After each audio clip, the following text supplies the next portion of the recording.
민수기 24장입니다. 지난 시간에 우리가 하나님께서 하나님 백성들을 얼마나 아끼시고 사랑하시는가 살펴보았습니다. 우리가 하나님을 사랑한다 하지만 그 하나님의 사랑에 비할 수가 있겠습니까? 마치 우리 자녀들이 부모님 사랑한다 말하지만 부모님께서 우리를 사랑하는 그 사랑에 비하면 참으로 적은 거지요. 그 하나님의 사랑은 부모님 사랑의 이상으로 크고 놀라운 사랑인데요. 그 이스라엘 백성들이 그 모압 평지에 도달을 했을 때 발람이라는 선지자가 이스라엘 백성들을 저주하려고 하는 청탁을 받지 않았어요. 그 모압 왕 발락이라는 왕에 의해서 청탁을 받았지만 하나님께서 그 이방 술사 아니에요. 점쟁인데 말이죠. 점쟁이 입에서라도 하나님의 백성들을 저주하는 그 말을 듣기 싫어하셨습니다. 그러니 그것 하나만 봐도 우리 하나님께서 얼마나 우리를 사랑하시는가 잘 알 수가 있는데요. 그것을 지난 시간에 살펴보았고 오늘은 이 외적인 고난 또 내적인 유혹 이 부분에 대해서 이 모압 평지에서 일어난 이 사건을 통하여 정리를 해보기를 원합니다.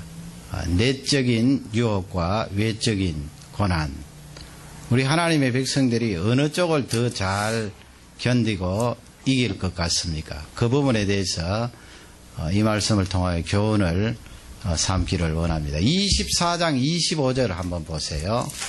24장 25절에 보면 거기 이제 발람이 떠나는 내용이 나와 있고 모압 왕 발락도 자기 처소로 이제 돌아가는 내용이 나와 있는데요. 우리 다 같이 한 음성으로 받들어 있도록 하겠습니다. 발람이 일어나 자기 곳으로 돌아갔고 발락도 자기 길로 갔더라. 예, 성경을 읽어 내려가면 이제 그 24장 마지막 부분에 이제 각자 자기 처소로 돌아갔잖아요. 그렇게 기록되어 있는데 이 발람에 대해서 발람 술사지요. 술사인데 이 발람 술사에 대해서 성경 몇 군데 이제 신약 성경에 등장을 하는데요. 유다서 1장, 유다서는 한 장이니까 유다서 11절 보시면 우리 다 같이 펴서 한번 보시겠습니다. 유다서 그 계시록이 있는 요한 계시록이 있는 그 신약 성경 뒷부분으로 가셔야 되겠죠. 유다서 1장입니다. 1장 11절. 유다서는 그냥 11절 해도 됩니다. 한 장뿐이기 때문에. 유다서 11절. 다 같이 우리 한 음성으로 받들겠습니다. 화 있을진저 이 사람들이여 가인의 길에 행하였으며 삭슬 위하여 발람의 어그러진 길로 몰려갔으며 고라의 배역을 쫓아 멸망을 받았도다. 아멘. 그 세 사람의 그릇된 사람들 이단이라 그럴 수 있을까요? 창세기에 나오는 가인이 나오고 그 다음에 민수기에 나오는 발람이 나오고 삭슬 위하여 어그러진 길로 갔다 삐뚤 길로 갔다 그렇게 되어 있고요. 그 다음에 고라 모세를 반역하여서 죽임을 당한 고라 이 세 사람에 대해서 나오는데 그 유다서에 이렇게 이단의 한 사람으로서 발람을 말하고 있잖아요. 그러면은 이제 이 민수기 24장 25절에 보면은 모압 왕 발락도 자기 집으로 갔고 발람도 이제 돌아갔다고 그렇게 돼 있는데 이 발람이 사실상 4번까지 이스라엘 백성들을 이야기할 때 그 성령 하나님의 감동으로 이방 술사이지만은 바른 이야기를 했잖아요. 축복된 이야기를 말하고 축복된 노래를 말하고 또 메시아에 대해서 예언까지 하는 그런 사람이었는데요. 하나님의 성령의 감동으로요. 그러면 이 유다서 11절에 왜 이렇게 발람에 대해서 그의 이단성에 대해서 언급을 합니까? 요한계시록 2장 14절 보면 우리가 저번에 배웠는데요. 버가모 교회라고 나오죠. 요한계시록 2장 14절 한번 찾아보세요. 거기도 이 발람 교훈에 대해서 요한 사도가 성령의 감동으로 기록을 하고 있는데요. 요한계시록 2장 14절을 우리 다 같이 읽겠습니다.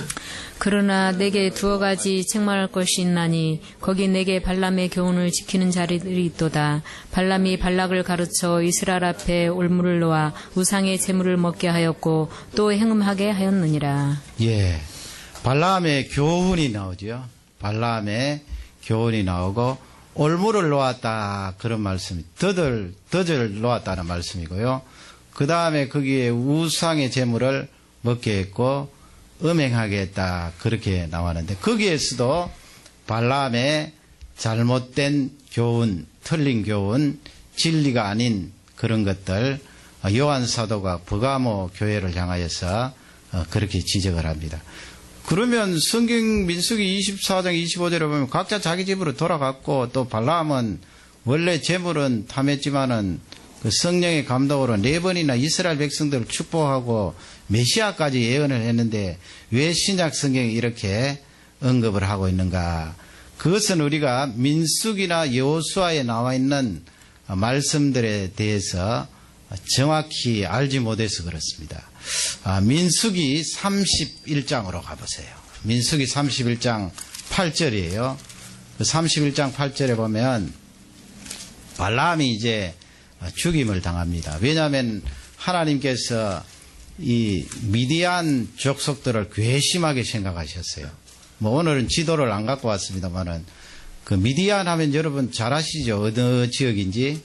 그 이스라엘 백성들 홍해 바다 건너고 사우디아라비아 북쪽 지역에 있는 그 미디안 족속들이 모압 왕 발람에게 누구를 소개했습니까? 원래 발람은 이 술사 발람은 미디안 사람이 아니에요. 브돌이라는 유프라테스 강변에 사는 메소포타미아에 있는 술사예요. 유명한 술사요. 복을 말하고 저주를 말하고 뭐 그렇게 신통했다는 거지요. 세상 사람들이 볼 때 저 발람이라는 술사가 저주를 하면 사람들이 저주를 받고 축복을 하면 복을 받더라. 그런 소문, 신통한 사람이다. 그렇게 돼서 미디안의 사람들이 이 발람 술사를 모압 왕에게 소개를 한 거거든요. 소개를 했는데 지금 24장 25절에는 발람이 자기 길로 갔다고 되어 있지만 이 발람이 자기 고향으로 가지 않고 어디로 갔는가 하면 미디안 땅으로 내려갔어요. 남쪽으로. 그 말씀이 바로 31장 8절 거기 보면은 우리 다 같이 한번 읽도록 하겠습니다. 시작.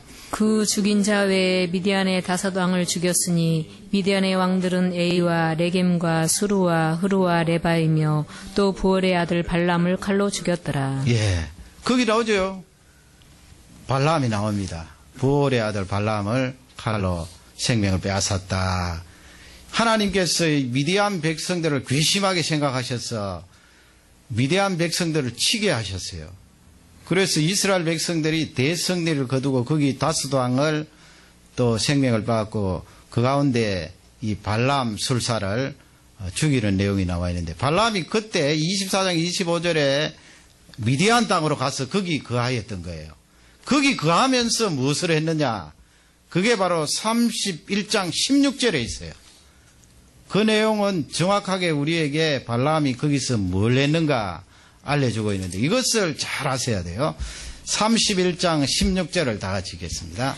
보라, 이들이 발람의 꾀를 쫓아 이스라엘 자손으로 부월의 사건에 여호와 앞에 범죄케 하여 여호와의 회중에 연병이 일어나게 하였느니라. 예, 발람의 길을 쫓아 이스라엘 백성들로 심판을 받게 했지요. 하나님께로부터 연병에 걸리게 했다. 그렇게 기록을 하고 있습니다. 그러므로 이 발람이 미디안 땅에 가서 무엇을 했다는 거예요. 그 한 사건이 바로 민수기 25장이 됩니다. 민수기 25장으로 돌아가겠습니다. 왜냐하면 민수기 25장 앞쪽 부분에 연병 사건이 나오거든요. 연병이라는 것은 전염병이에요. 요즘 말하면 전염병. 하나님께서 이스라엘 백성들을 한순간 치셔서 그 모압 형제에서 전염병이 일어나서 하루에 2만 4천 명 죽었어요. 2만 4천 명이요. 고린도전서 10장에는 2만 3천 명으로 되어 있는데 조금 이따 읽겠습니다마는 장대에 달려서 하나님의 심판을 받은 사람이 두령들이 한 1000명 잡고 전염병으로 사망한 사람이 23,000명. 그렇게 하나님께서 하루에 심판을 하셨는데 25장 1절 2절을 우리 다 같이 읽도록 하겠습니다. 이스라엘이 시댐에 머물러 있더니 그 백성이 모압 여자들과 음행하기를 시작하니라. 그 여자들이 그 신들에게 제사할 때에 백성을 청하매 백성이 먹고 그들의 신들에게 절하므로. 아멘. 그 계시록 2장 14절에 보면 거기 우상의 제물과 음행이 나오지요. 그 1절 2절 말씀이 그 내용이에요. 1절은 모압 여자들과 음행하는 것이고 2절은 그 제물을 먹고 절한 내용이 나오고 있는데 이 사건은 이제 바알브올이라는 그런 명칭을 붙였어요. 바알브올. 여러분 바알이라는 것은 잘 알죠? 지금 그림을 보시면 바알이라는 것은 우상의 이름입니다. 저렇게 돌에 새겨진 그 옛날 가나안 부근에 있었던 바알. 그 다음에 이쪽은 아스타롯이라는 바알과 함께 가나안 지경에 많이 성행하였던 여자 우상이에요. 여자 우상. 그 바알 그림 다음 그림 보시면 저렇게 바알 우상인데 이 바알 우상은 가나안 사람들이 농사를 짓는데 또 이 자녀들 출산하고 하는데 풍요의 신이에요. 다산의 신. 농사가 잘 되게 하여서 많은 수확을 거둘 수 있게 하는 신, 바알신. 또 자녀들 많이 낳아서 자녀들이 이 가정에 거덕한 그런 풍요의 신, 다산의 신. 그래서 이 가나안 땅에는 이 바알신이 아주 성행하였는데 이스라엘 백성들이 이 바알신을 찾아가게 된 거예요. 모압 사람들이 이제 이스라엘 백성들 가운데 또 이렇게 리더 위치에 있는 사람들을 꿰어서 이 음식을 대접하고 포도주를 마시게 하고 거기에서 바알신에게 절을 하게 하고 그 다음에는 그 절을 우상을 섬기고 난 뒤에는 또 남자와 여자가 음행을 하는 죄를 짓게 된 것입니다.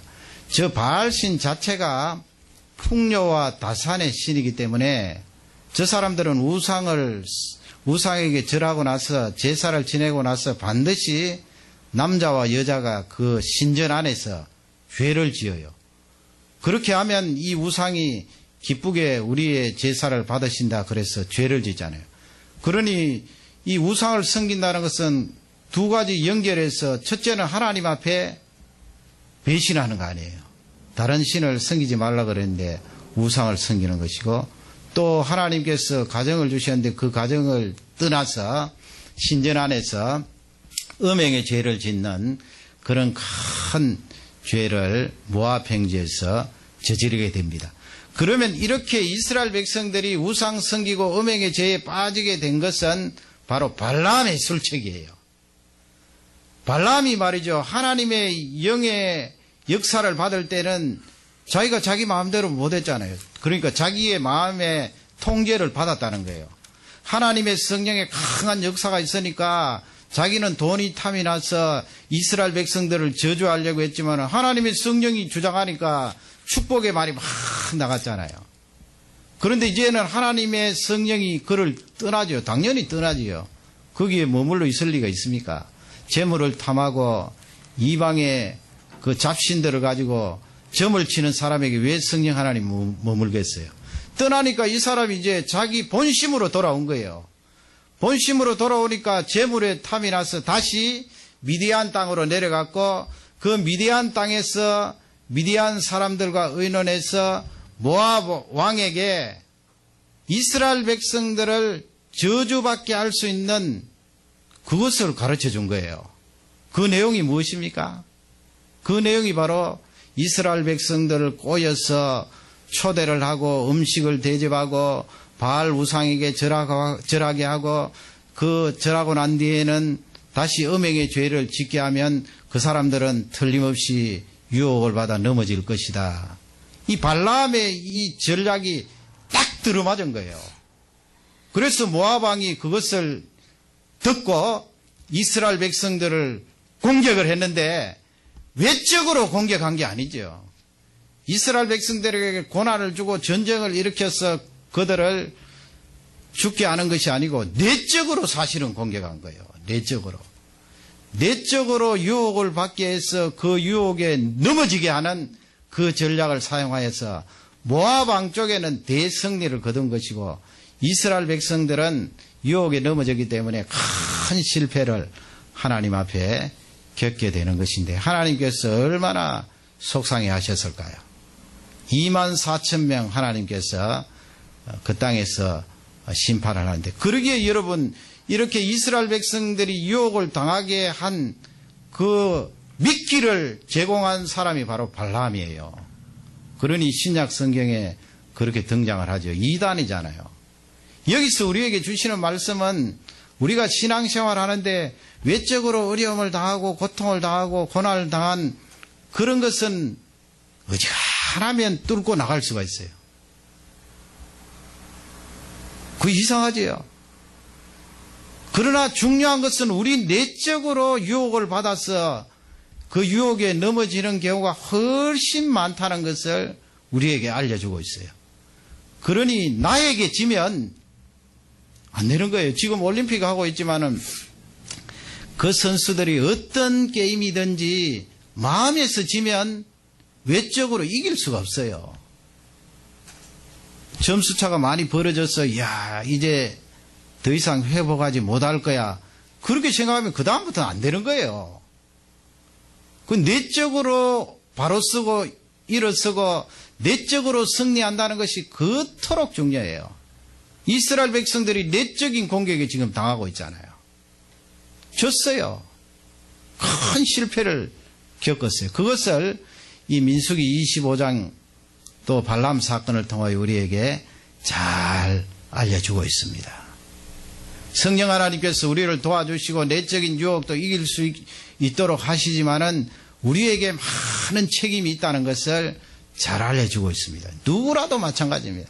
그래서 저는 한 사람을 소개하려고 합니다. 여러분 잘 아시는 C.S. 루이스라는 사람을 소개를 하려고 합니다. 이 사람은 영국군이죠. 케임브리지 또 옥스퍼드에서 가르친 분인데 이분은 그 기독교 변증한다고 그러죠. 기독교를 옹호하면서 성경적인 여러 가지 그런 내용들을 가지고 기독교를 세워주는 거예요. 예수 그리스도를 전가하고.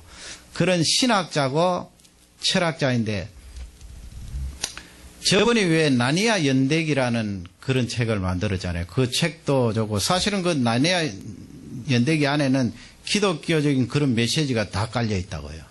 영화도 나오고 그렇게 했는데요.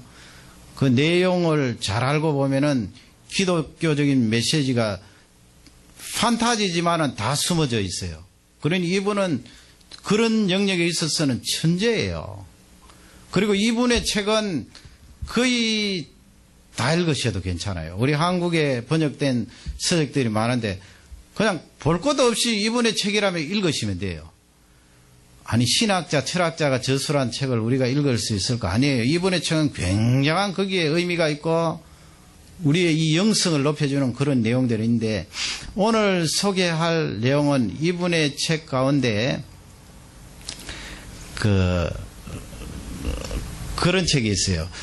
이 마귀를 이렇게 편지체로 이렇게 만들어서 삼촌 마귀가 있고요. 그리고 삼촌 악마가 있고 조카 악마가 있는데 조카 악마의 이름은 원무스라는 그런 의미고 삼촌 악마의 이름을 책 제목으로 그렇게 만들었습니다. 그 책을 보시면 알 수가 있습니다. 이분이 이것은 다른 책인데요. 우리 한국에 번역된 다른 책입니다.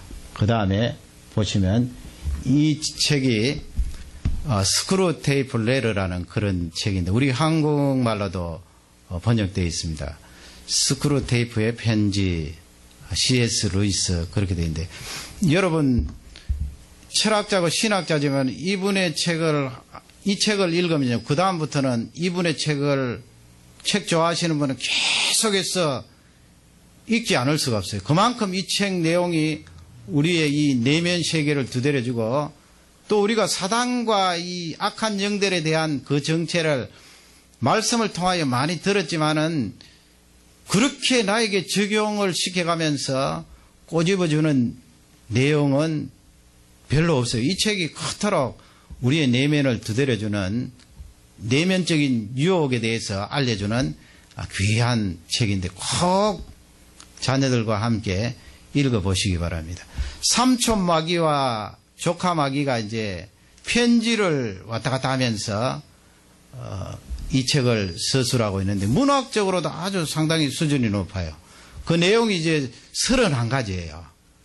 31가지인데 우리 내면적으로 받을 수 있는 사단으로부터 받을 수 있는 그 유혹의 내용들을 다 거기에 적고 있는데 그 내용 가운데 중요한 흐름은 무엇인가 하면 이 조카 악마는 잘 모르잖아요.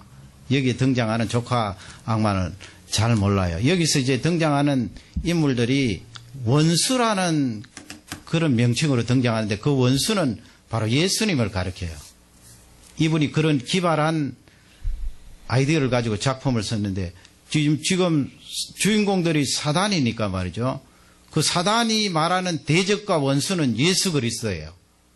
그리고 이 작품 중에 환자가 나와요. 환자. 그 환자가 바로 우리예요. 사람. 그렇게 이제 편지를 환자, 원수 이렇게 하면서 어떻게 하면 저 환자들을 지옥으로 보낼 수 있을까 하는 것이 편지의 주제예요. 그 지옥으로 보내는 방법을 조카 마귀에게 알려주는데 이 조카 마귀 생각은 환자들을 계속해서 외적으로 어려움을 자꾸 주면은 예수도 안 믿고 그냥 포기해 버릴 거야. 인생을 포기해 버릴 거야. 그렇게 생각하는데 삼촌 마귀는 그게 아니라는 거예요. 외적으로 자꾸 고통을 주고 고난을 주고 어려움을 주면 도리어 그 환자들이 일어난다는 거예요. 신앙적으로도 일어나고 정신적으로도 일어나고 그러니 외적으로 자꾸 그렇게 공격하려고 그러지 말고 내적으로 공격을 하라는 거예요. 그 내적인 공격이 바로 유혹이거든요. 유혹. 다 말씀드릴 내용은 없고 그 가운데 쭉 몇 가지 소개를 하면 이 삼촌 마귀가 하는 말이 조카에게 매개물을 이용하라는 거예요. 그 매개물 가운데는 뭐 저널 같은 거요. 또 영상 같은 거. 이분이 1963년도에 하나님 나라로 갔으니까 요즘 같으면 인터넷도 들어갔겠죠. 인터넷 같은 거. SNS입니까? 뭐 좀 그런 것도 넣고. 그때 당시는 뭐 그게 없었으니까 영상, 저널, 책 이런 것을 가지고 어릴 적부터 사람의 머리를 흔들어 버리는 거예요. 어떻게 흔드는가? 사람의 머릿속에 갖가지 사상과 철학으로 집어넣는 거예요. 나중에는 지식은 많이 있는데 어느 것이 참인지 모르는 거예요. 그래서 복음 전도자가 예수 그리스도의 참 복음을 전하면 그걸 찾아내지 못하는 거예요. 이거 참이다, 가짜다, 그걸 알지 못하는 거예요. 왜냐하면 자기 머릿속에 있는 갖가지 사상과 영상으로 보았던 그런 철학과 여러 가지 잡다한 것이 예수 그리스도에 대한 진리를 흩어져 버려요. 그것도 내적으로 공격하는 것도 아니에요. 그 다음에 이런 것이 있어요. 조카에게 무엇을 이야기하는가 하면 이 환자들이 미래에 일어날 일들을 걱정거리, 두려움거리로 삼아라는 거예요. 그런데 실제적으로 미래에 일어날 일은 아니에요. 이 사람의 머릿속에 말이죠. 자꾸 복잡하게 만드는 거예요. 내가 미래에 뭐 암으로 죽을 것이다. 내가 미래에 이렇게 교통사고를 만날 것이다. 내가 미래에 내 자식들이 뭐 잘 될 것이다가 아니고 이렇게 못 될 것이다. 미래에 일어나지도 않는 그 일들을 자꾸 두려움과 걱정거리로 삼아서 내 속에 차곡차곡 쌓도록 하라는 거예요. 그 머릿속에. 여러분, 이것도 사단의 내적인 유혹 아닙니까? 그래서 무엇을 이야기하는가 하면 인내심을 집어넣으라는 거예요. 환자들 속에. 환자는 사람이라 그랬죠. 뭐에 대한 인내심입니까? 미래에 일어나지도 않은 그 일을 붙들고 아이고 두렵다, 불안하다, 염려가 된다. 그것을 붙들고 계속 참고 나가도록 인내심을 집어넣으라는 거예요. 여러분, 내적으로 공격하는 것이 얼마나 무섭나요? 일어나지도 않는 그 일을. 그런 두려움과 불안을 가지고 현재 나에게 주어진 사명을 환자들이 어떻게 감당하겠어요? 또 하나는 무엇인가 하면 가까이에 있는 사람 있잖아요. 부모님, 자녀들, 친구들, 우리 성도 안에 교인들, 이런 사람들은 미워하게 만드는 거예요. 그리고 멀리 있는 사람, 저 아프가니스탄에 있는, 저 소말리아에 있는 굶주리는 사람들, 그 사람들은 사랑하라고 그렇게 메시지를 전하라는 거예요. 사람의 마음속에 말이죠. 그렇잖아요. 우리 사람이 내 가까이 있는 사람들 미운 마음이 자꾸 들면은 양심의 가책이 있으니까 괴롭잖아요. 괴로우니까 이 사단이 머릿속에 뭘 집어넣는가 하면, 야, 너 그래도 저쪽 소말리아에 있는 사람들은 사랑하고 있잖아. 저 아프가니스탄에 있는 사람들은 너 가보지는 못했지만 그래도 예처로하고 사랑하고 있잖아. 멀리 있는 사람은 사랑하게 만든다는 거예요. 그래서 멀리 있는 사람 내가 생각하고 사랑한다는 그 마음을 가지면서 위로를 받게 한다는 거예요.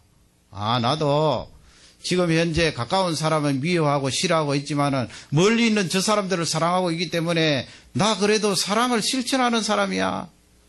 그 속으로 그렇게 이 악마가 공격을 하는 거예요. 그러나 여러분, 성경 말씀에 근거하면은 그 사랑 아니지요. 멀리 있는 사람 나하고 상관이 없는데 왜 사랑 못해요? 멀리 있는 사람 미워할 필요가 어디 있습니까? 내하고 부딪힘도 없는데. 그러나 사단은 그것을 이용하는 거예요. 너 지금 멀리 있는 사람 사랑하잖아. 아프리카 굶주리고 있는 사람도 애처로워하잖아. 그러니 너 속에 사랑이 있어. 그러니 가까이 있는 사람은 미워해도 괜찮아. 싫어해도 괜찮아. 그렇게 살아. 이 C.S. 루이스가 우리 내면에 있는 그 세계들을 정확하게 파악을 하고 성경적인 입장에서 사단의 내적인 공격을 말하고 있는 것입니다. 그리고 이 사탄은 우리에게 다가와서 뭐라고 이야기를 합니까? 사랑은 다 옳다는 거예요. 사랑은 다 정당하다는 거예요. 사랑은 다 가치가 있다는 거예요. 여러분, 하나님의 사랑, 하나님께서 주신 그 테두리 안에서의 사랑이 정당하고 가치가 있는 거지요. 그래서 이 사단은 그런 사랑에 대한 개념을 어느 상황에서 어떤 사람이 사용하는가 거기에 따라 공격을 하라는 것입니다. 어떻게 공격을 합니까? 한 가지 예를 드는데, 원수가 만든 가장 걸작품 가운데 하나는 결혼이라는 거예요. 여러분, 거기 원수는 누구라고 그랬습니까? 예수님 바로 예수님. 예수 그리스도께서 하나님께서 만든 가장 걸작품은 결혼 아닙니까? 여러분, 가정. 결혼이 얼마나 거룩해요. 하나님이 만드신 결혼, 하나님 만드신 가정제도. 그런데 이 사단은 그 걸작품을 이용한다는 거예요. 무엇으로? 사랑이면 다 가치가 있다. 사랑하면 다 정당하다. 그래서 우선 두 사람이 결혼하도록 부추겨라 그래요. 조카한테. 그리고 결혼하고 나면 그 주위에 유혹할 수 있는 이성들이 있을 것이다. 그것을 이용하라 그래요. 신앙생활을 흔들어버리고 가정을 흔들어버릴 수 있는 그런 유혹하는 이성들이 틀림없이 그 주위에 있다는 거예요. 지금 이스라엘 백성들이 그렇잖아요. 모압 형제에 들어와서 거기에 이제 거하면서 가나안 땅에 건너기 직전인데 있잖아요. 자기 가정을 두고 사랑하는 아내를 두고 모압 땅으로 가서 그 여인들과 우상을 섬기고 음행을 하잖아요. 사단이 그것을 이용하라는 거예요. 무엇을? 사랑은 정당하다는 거예요. 사랑은 가치가 있다는 거예요. 하나님께서 가정이라는 이 걸작품 신성하고 아름다운 귀한 제도를 주셨는데 사단이 꼬이는 말은 아니야. 그 가정 안에서 결혼 말고 바깥에서의 사랑도 인정하고 가치가 있다고 사람들에게 속삭이라는 거예요. 여러분, 그렇게 해서 이스라엘 백성들이 넘어지고 지금 현재 이 세계에 얼마나 많은 일들이 일어나고 있습니까? 죄악된 일이지요. 사단은 그것을 공격의 무기로 삼고 있습니다. 그래서 그 C.S. 루이스는 하나님이 만드신 가정의 이 걸작품을 자기들의 아주 요긴한 귀한 도구로 삼고 있다는 것입니다.